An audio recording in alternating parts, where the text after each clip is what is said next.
Here's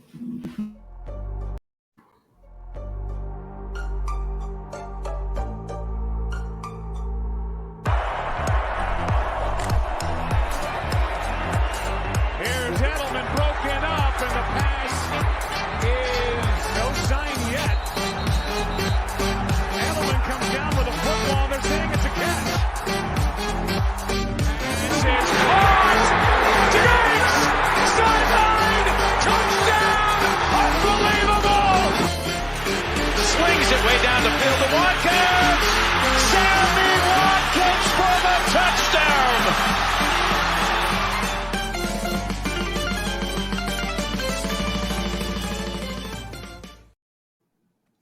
Good evening. You are listening to the Fumblerooski podcast by Power 88 and Fans Only Sports Network. I'm Adam Wright along with CJ Medieros. Guys, we have a very, very great episode planned for you guys today. We have special guest Jack Hartman. He is a loyal listener for our show, and he's coming on for the first time. Jack, welcome to the show. How about you introduce yourself? Tell us a little bit about yourself. Yeah, Adam, CJ, thanks for having me. My name is Jack Hartman. I am going into my senior year of college at Gordon College here on the North Shore in Wenham, Massachusetts.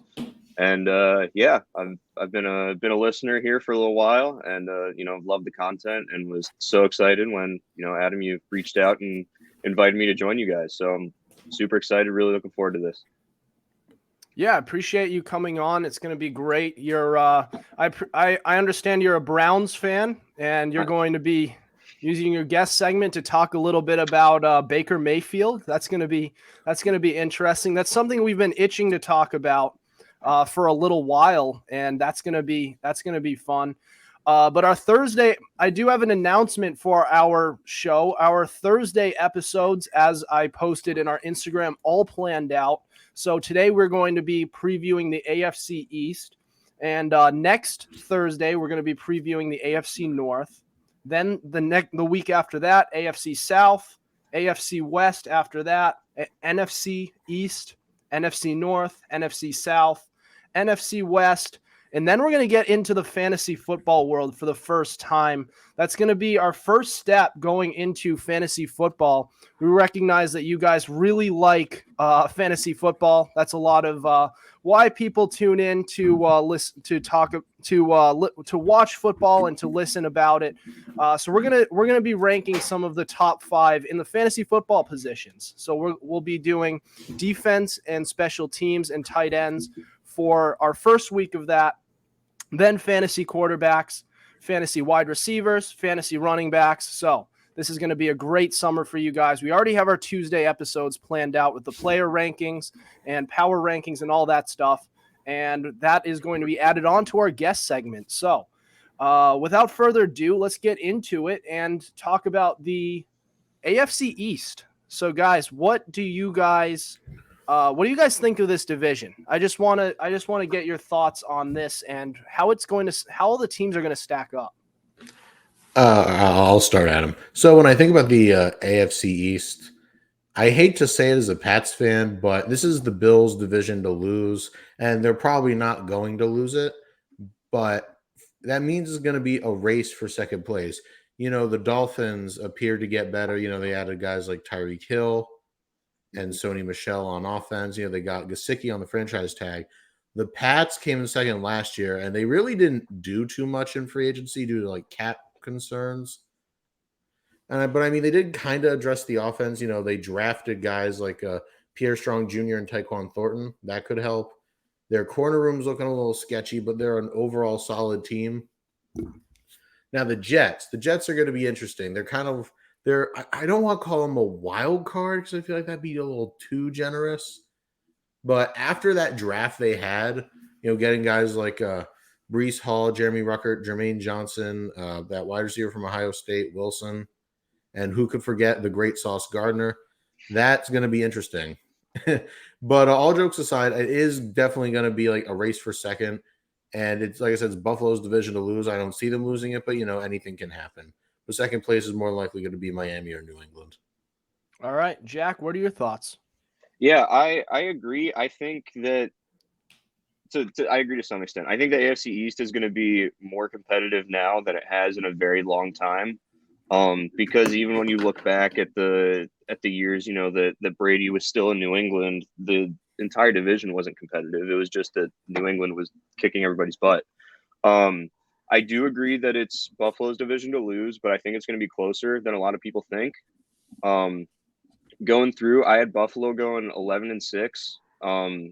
It's the AFC East is playing the AFC North, which in my opinion, being a Browns fan, but also just looking at the rosters, is probably one of the more tougher divisions this year.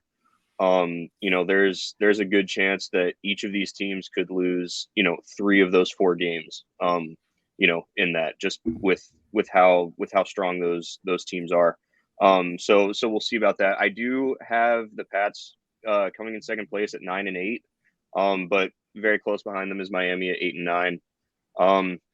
The Jets, I think the Jets are going to have a similar season this year to the Lions had last year, in that they are going to be close in a lot of games and just won't really pull it off. But they are still going to win a lot more games than they did last year. I think they're going to go 6-11, but they're going to have 2 or 3 games that they lose by a very small margin. What does help some of these teams like Miami, New England, and New York going into the season is they're also playing the NFC North, which is a fairly weak division. Minnesota, Detroit, and Chicago don't really have much to say about themselves. Who knows what Green Bay is going to look like? Yes, they've got Rodgers, but they don't really have anybody for him to throw the ball to. So we'll see. We'll see what how those games favor for each of the AFC East teams. But I think it's going to be pretty competitive. I think you're going to have teams like New York and Miami that might steal a game from the Bills that we aren't expecting. I don't think the Bills are just going to get all the way through the division slate without losing a game. I think it's going to be a good season and a good year in the AFC East. Yeah, so look, I agree with most of what both of you are saying. This is I'm not going to add anything to the idea that this is the Bills' division to lose. Right on with that. I'll add this one thing. This is probably the only year in recent memory where you could realistically see any of these teams making the playoffs. Any of them, even the Jets. I can see that team has a lot of young talent. Now it's a lot of wishful thinking, but they have some talent now, probably the most in over a decade, probably since they made back-to-back AFC championships with they had Mr. Mark Sanchez out there at quarterback, but they had some talent on those teams, and I could easily see this team making the playoffs. I think they'd more realistically make it next year or the year after that, but I can still see a very solid chance that if everything goes right for the Jets and if these rookies that they got in the draft pan out, that this team could be an electric offense. They have a solid defense, and they just on paper they have an all-around very good team. And I haven't even mentioned the Dolphins and Patriots, who are both have very strong looking rosters, especially Miami. Miami's an interesting one actually, because with Miami, they have everywhere across that roster. You could argue they're better than Buffalo. The only spot that is a wild card is quarterback. Tua Tagovailoa. If that kid pans out and it turns out he can play, I might have Miami winning that division. If he can play in any sort of capacity with the team that they have, you add Jalen Waddle, who's broken out as a rookie, and then Tyreek Hill on top of that. That is an electric offense, and you still have a plethora of serviceable pieces in the running game. You have Mike Gesicki, who's a very solid tight end, and we haven't even talked about the defense yet. This is going to be a very competitive division, and I think you could realistically see any of these teams making the division. We haven't seen that in the AFC East in a very long time. The thing with Miami that makes things tough is they're as good and as bad as Tua is. I know Dan Orlovsky, I think, tweeted his, list of like, these are quarterbacks that because of these quarterbacks, you're going to win games. These are quarterbacks that despite of these quarterbacks, you're going to win games. And these are quarterbacks that because of these quarterbacks, you're going to lose games. And I think we can't say where Tua is in those three categories yet. We just haven't seen enough. We haven't seen enough of him with the right pieces. I think Miami played this offseason perfectly, and that they like built everything around him and basically said to Tua, this is your shot. You've had a couple seasons, and yeah, we haven't had a lot of stuff around you. I think the Teron Armstead signing was the biggest move that they made in the offseason, giving him protection on his blind side, excuse me. And I think, I think they're as good and as bad as Tua is. I think, if he's the guy, then they can win 11, 12 ball games. And if he's not, then they could only win 5. And it's just sort of, and he'll have flashes that he'll win them games, and he might have flashes where he loses them games. It's so up in the air. Their floor and their ceiling is so vast because of Tua. Yeah, I kind of want to touch on that real quick. Tua, I'm sorry, this is the put up or shut up year. He should not get any more chances after this. No. He has no excuse not to suck this year. Actually, that's not true. The only thing, if everybody and their mother on that roster gets hurt, then I'll give him a pass. But like, no, I'm sorry. This is his year, and I think that people, if the Miami has an above 500 record, you really need to scrutinize that, and you got to ask yourself: are they winning because of Tua, or are they winning despite Tua? And even if they go to the playoffs, if you can tell they're winning despite him, I would honestly argue he needs to go. And I don't want any seat. You need him to be more than a game manager, because that's what he can do. I'm sorry. You have like a multi-headed monster in the running game. You have Hill, Waddle, and Gesicki to throw to. There is no excuse for you to be a game manager. If you can't come out and wow them, you should not be there. Game managers don't win Super Bowls anymore. They just don't. But it's just, I don't know. And I mean, like, I don't want him to be average. I feel like even if he has an average season, they should probably let him go. He needs to be a star. He needs to be undisputed top 15. That is, and I know that's lofty expectations, but after what they've built around him, there's literally no excuse for him to suck, barring half the team going on IR like the Ravens last year. Mm-hmm. And the Jets. Oh, sorry. I just want to say one last thing. And one last thing. The Jets. I kind of want to pump the brakes on the Jets hype train for one reason. Everyone's like, Zach Wilson showed flashes his rookie year. There was a lot to like. No, there wasn't. And if you believe that, kindly get your brain checked. Like, you might need a lobotomy. I'm sorry. But no, there was not jack or squat to like about his rookie season. And let me tell you something. The best game for a Jets quarterback last year wasn't even his own. It was Mike White, I think. Was that his name?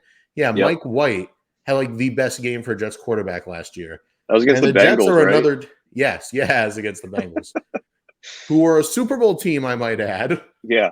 And this is it's kind of like another Tua case where the Jets only go as far as Zach Wilson can take them.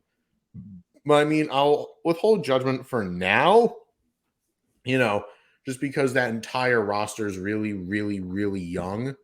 Mm-hmm. I mean, most of their best players are quite literally rookies. Like, all their biggest names are rookies. They're second-year guys. So, yeah. But, I mean, if Zach Wilson, with everything around him, even though they're rookies, has another season like he did last year, it might be time to push the panic button. And finally, New England, Mac Jones. He's already a game manager. I just want to see if he can take it past that. I mean, they tried. They gave him, Taekwon Thornton and Devontae Parker this offseason. They have a good duo. But my only concern is that offensive coordinator spot. They're not doing right by Mac by not giving him a good offensive coordinator. But on the flip side, with McDaniels gone, we won't have to put up with screen passes on 3rd and 10. So, you win some, you lose some. But the Pats, Dolphins, and Jets, the main theme is they will go as far as their quarterbacks can take them. Yeah. Well, look, the reason I am still holding out hope for Zach Wilson is, it usually takes a couple of years for a quarterback to develop. You very rarely see a Justin Herbert who just jumps onto the scene and is just spectacular right out of the gates. That's relatively rare.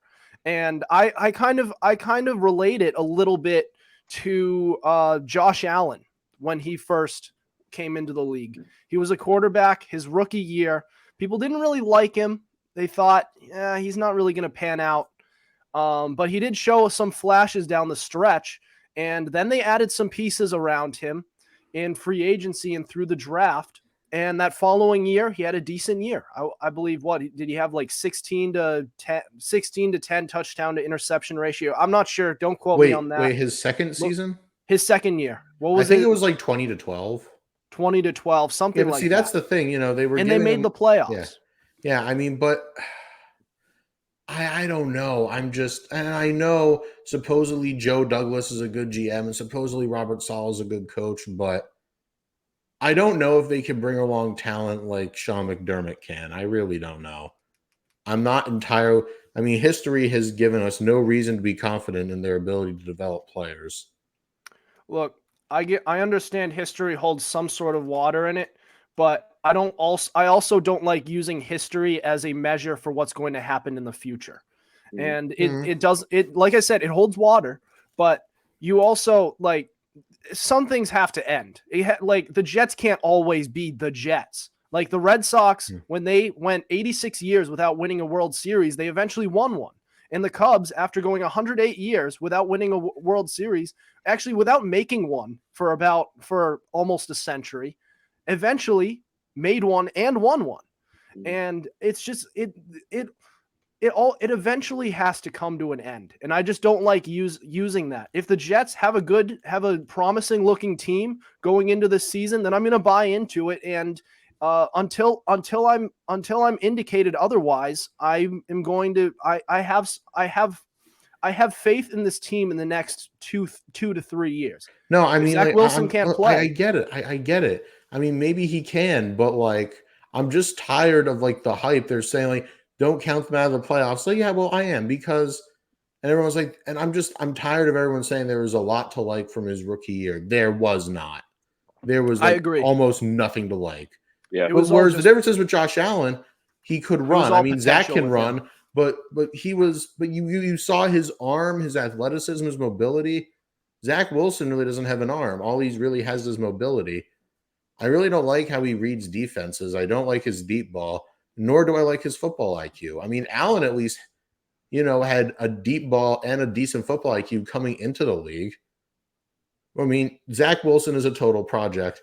And Adam, I don't know if you remember, but last season I was not high on him. I had said Zach Wilson should not have gone to the top 10, but alas, what do I know? But I'm not counting it out. I'm just saying, let's just pump the brakes for now.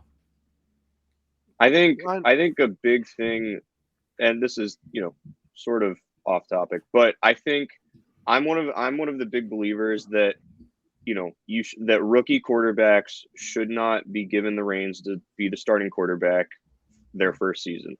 I mean, if you look at Patrick Mahomes, for example, there was one, he sat behind Alex Smith for 1 year and learned, and look at where he is now. You look at Aaron Rodgers, who sat behind Brett Favre for 3 years, and just learned and where he's become. But then you also look at guys like Sam Darnold and Josh Rosen and guys like that, and who knows, maybe Zach Wilson, I don't know, that we're just called on to be the savior of this franchise right off the get-go, and here they are. When your team has a lottery pick, a top 10 overall pick, it's because you don't have much to begin with. So why draft your quarterback and put him in that situation where he's going to have nothing to do and just expect him to make things amazing again? So was Zach Wilson's season last year good? No, not really. Was there much to like about it? No, but if you look at that entire roster, there wasn't much to like about the entire roster that he had around him either, you know? And I think that, you know, next year, probably we're going to be saying the same thing that, you know, we're saying about Tua now. It's like, all right, the Jets have built everything around you, go do it, you know? And it just takes a couple of years to get to that point. It's a lot to ask. It's a lot to ask of a rookie quarterback to really just become that guy. And it's also, if you're an organization, you need to be really cautious that you don't ruin the player, even if he theoretically could play. And if you draft a quarterback who doesn't have a great roster and you don't have a great roster around him, you better get that roster quick, or else you're just going to end up ruining the player if he could play. And I do like what the Jets did this offseason. It looks like they showed some urgency to really build around this quarterback in Zach Wilson. And they had a decent offseason last year as well. They brought in Corey Davis, who has been solid for them. He is a little bit of an injury issue, but he showed flashes. I like Michael Carter, who was taken last year's draft, and to team him up with Breece Hall is going to make a solid 1-2 punch. And Elijah Moore is a guy who was taken. What was he taken in the second, third round? Somewhere around there. Wait, Elijah Moore is second. Yeah, Elijah Moore, second. It was in the second round. He showed some promise as well. I believe he had an 800-yard season, didn't he? So they have a lot to like on this team, and they also have Zach. They have Garrett Wilson, who has promised to be a number one receiver. So they have a lot there and they have CJ Uzama from this year's free agency. So yes, pump the brakes, because I do know a lot of people are really overhyping this offseason, and they have plenty of reason to hype up this offseason for them. However, they are doing all the right things so far.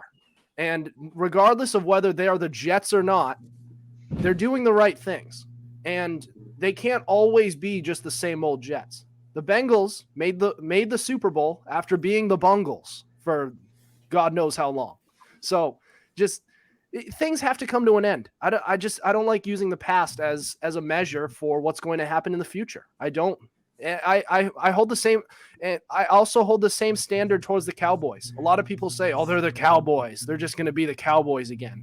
Well, if they have a promising season, then I'll see what you got. Yeah, I agree. Yeah, something like that.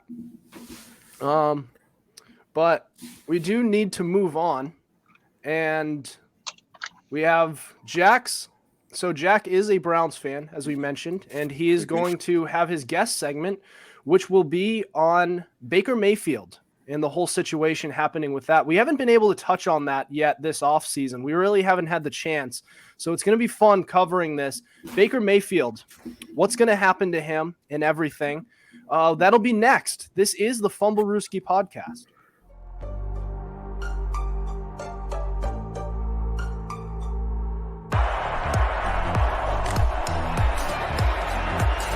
Here's Edelman broken up, and the pass is no sign yet.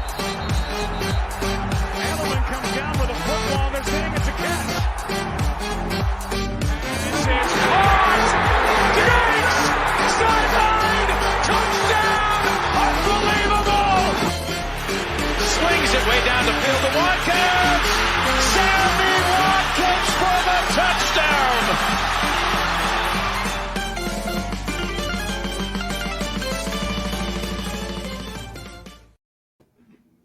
Welcome back. This is the Fumblerooski podcast. I'm Adam Wright, CJ Medieros, special guest, Jack Hartman. All right, now we are on to the guest segment, and Jack has something to talk about with the Baker Mayfield situation going on in Cleveland. As many of you know, the Cleveland Browns traded for Deshaun Watson, which leaves Baker Mayfield saying, well, what do I do now? So, Jack, what do you got? Yeah, so as a Browns fan who has been following this situation very closely, has sort of been following the Baker Mayfield situation, as you could say, since, you know, he was drafted. Yeah, there's a lot more to this than sort of meets the eye. So I just want to sort of dive into this and give a little feedback, a little info, and talk about what I think Cleveland is going to do from here with Baker Mayfield. So just a little brief background. In 2018, the Browns draft Baker Mayfield first overall. Baker Mayfield becomes the starter due to an injury to Tyrod Taylor during his rookie season, which is funny because that's the exact same thing that happened to Justin Herbert with the Chargers. But yeah, so mid-game takes over the role. He finishes his first season with Greg Williams as the head coach after Hugh Jackson is fired halfway through the season. So just like that, through his rookie season, he has 2 head coaches. His second season is a less than stellar season. I think the Browns finished 7-9 maybe. And Freddie Kitchens was the head coach, who was then fired after. So he's at his third coaching staff at this point. During that offseason, the Browns hire Kevin Stefanski, who comes in and is just an awesome, perfect hire for them. Year 3 is a turning point for Mayfield. He plays great football under Stefanski. And leads Cleveland to the playoffs for the first time in 18 seasons, and to win a playoff game for the first time in 26 years in Heinz Field against the rival Steelers on Sunday Night Football. A game that was wild and started with the Browns being ahead 28-0 after the first quarter, and the touchdown off of the snap over Ben Roethlisberger's head on the very first play of the game was a wild game, and a great turning point for Browns fans to sort of be seeing the light, seeing where, good football is coming, Then the following week during that playoffs, the Browns suffer a heartbreaking loss to the Chiefs in the divisional round of the playoffs. That was where Chad Henne came in and went GOAT mode after Mahomes was out with the concussion. So then there's a lot of upside looking into year 4. Mayfield is looking to sign a contract extension because he's still on his rookie deal, but he's willing to wait to do it. He wants to show what he can do, and hopefully leverage the situation to a higher value. So he can get a higher deal. A deal never gets made during the season, but again, that was something that both Cleveland and Mayfield were okay with. They opened up the season in Arrowhead with a tough loss to the Chiefs. They led most of the game until the end of the fourth quarter. The game ended with Mayfield throwing an interception while falling to the ground, and he was throwing it towards the Cleveland sideline. I give that info because I think that he was trying to throw the ball away and just, got tripped up, was falling forward, and couldn't get all the mustard on it that he needed. But after that, there was not much to write home about for the Browns season and for Mayfield. The rest of the season was rough for the Browns. They ended the season 8-9, and they missed the playoffs after having such high hopes for the season, especially after making the divisional round the previous season and then going and signing more contracts. They signed Jadeveon Clowney that offseason, which was the offseason ahead of time, which was huge. So to go 8-9 and miss the playoffs was rough. And Baker looked nothing like his 2020 self. He dealt with a lot of injuries. He had an ankle, his labrum. He had knee issues. I mean, he was banged up. But even before those injuries, he didn't look good. Examples are the Vikings game, where his accuracy was abysmal, and the embarrassment of a game hosting the Cardinals in Week 6. That was a game that Mayfield did get hurt, so he didn't finish the game, but he played through most of the first 3 quarters, if I remember, and it did not look good at all. And from that injury, he wasn't the same for the remainder of the season. At the end of the season, Browns fans were interested in exploring what other QB options there were, not necessarily giving up on Baker, but looking in other directions just to see.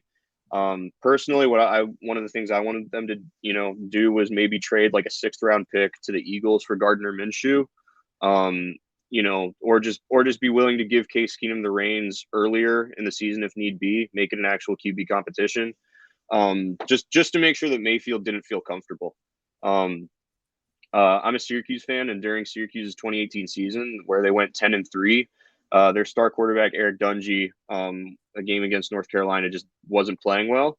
And they benched him for his backup, and the backup came in and they scored 3 touchdowns in the fourth quarter to force it to overtime to win the game. And from that point on, Dungy looked better than he had yet, just feeling that pressure of, okay, there's somebody else that can step in if I'm not doing a good job. So wanting to see that. Other options were bringing guys in free agency like Jameis Winston or Mitch Trubisky. Again, just to give Mayfield a little more pressure. There were talks of trading for a big name quarterback like Russell Wilson, Jimmy Garoppolo, Aaron Rodgers because of that, whole thing. But what no one saw coming was the Watson trade. The Browns traded for Deshaun Watson, which was sort of out of the blue. They had never in any of the Deshaun Watson trade talks been brought up. It was really Miami, New York, Philadelphia, Chicago were the teams that were sort of the first time and even then the second time talked about. So the Browns trade for Deshaun Watson and immediately give him a huge and record-breaking fully guaranteed contract.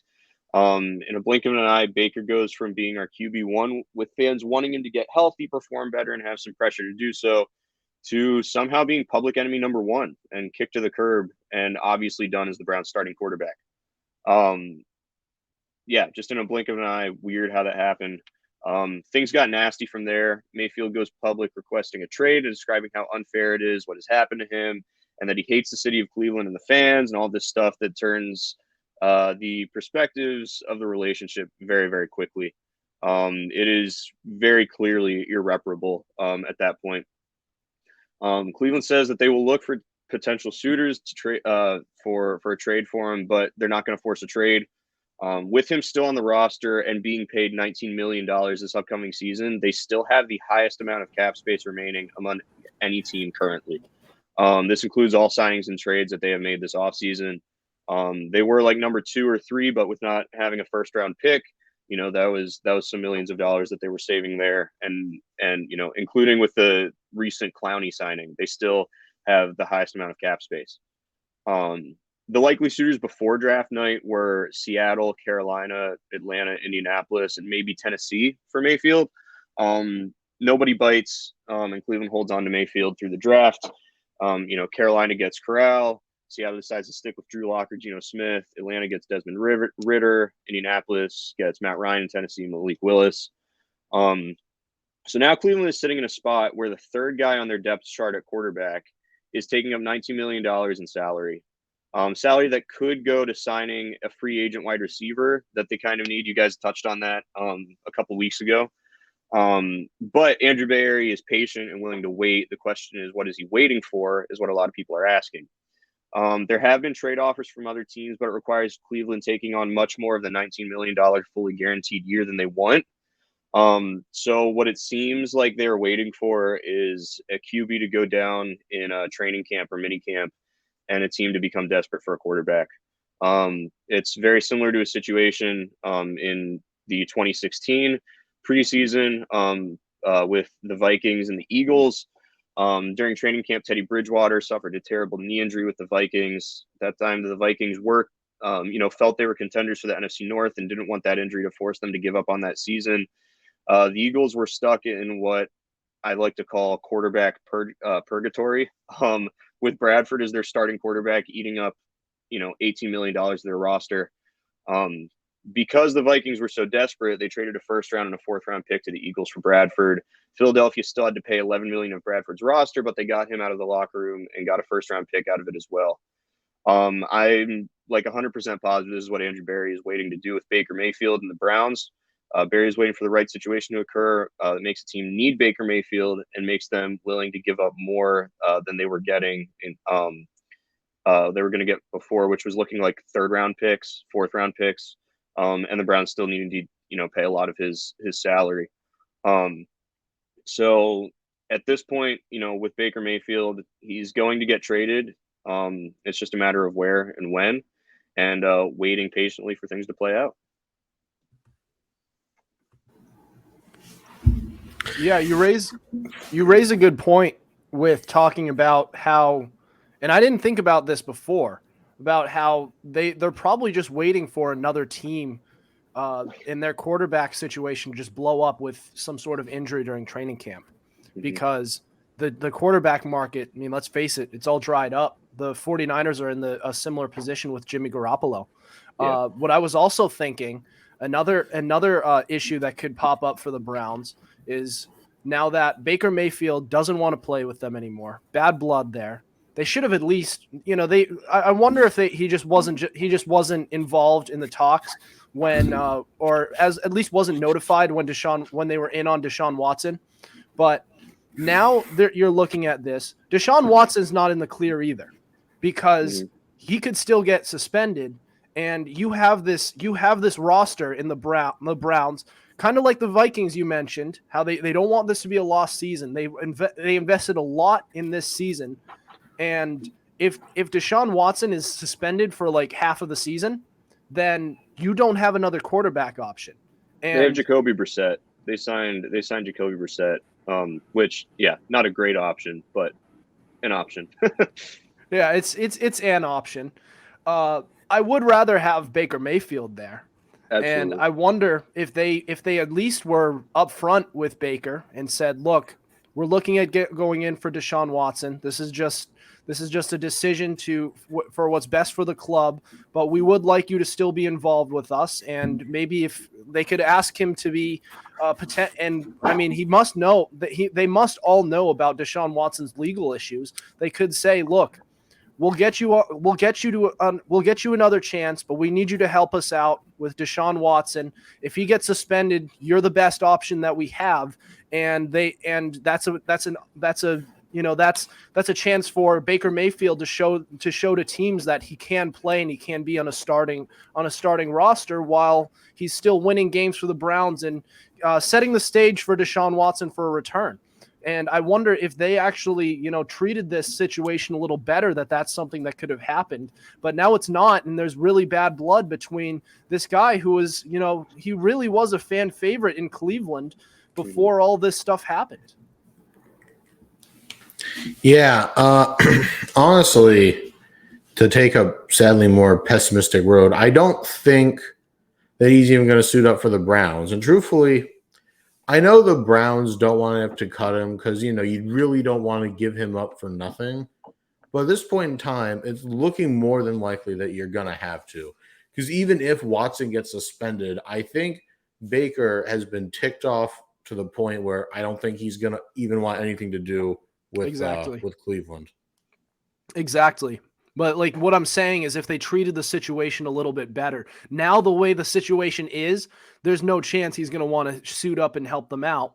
And like, I'm just saying, if they usually the way it works with these players who get ticked off after they get a replacement is that they're just not, they're left in the dark on the situation. And then they find out of the blue, like, oh, you've been replaced by this star quarterback. And the Browns might be justified in doing that because they found a better guy to lead their team. However, it's still good to keep them updated on it. Say, look, this is what's happening, and we just wanted to keep you updated. And I think that would have been a pretty good idea.